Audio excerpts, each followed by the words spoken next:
मुंबईर एक आमिष खाद्य दुकान रे चिकेन शोरमा खाई 12 जन असुस्थ। आसंतु जानिबा यार सर्विसेस खबर विषय रे।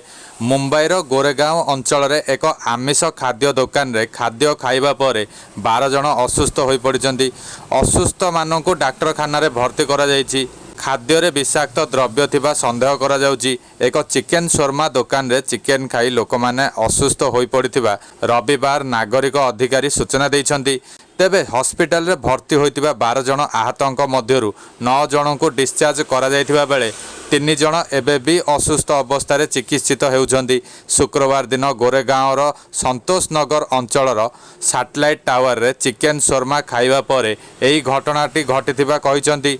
शुक्रवार दिन एवं शनिवार दिन खाद्य विषाक्त हो जाइतिबा 12 जन लोक अभियोग करथिले। सेमानंकु डाक्तरखाना रे भर्ती मध्य करा जायतिला। 9 जन डिस्चार्ज हो जाइतिबा बेले अन्य 3 जन चिकित्सित हेउछंती बोली बीएमसी अधिकारी कहिसंती।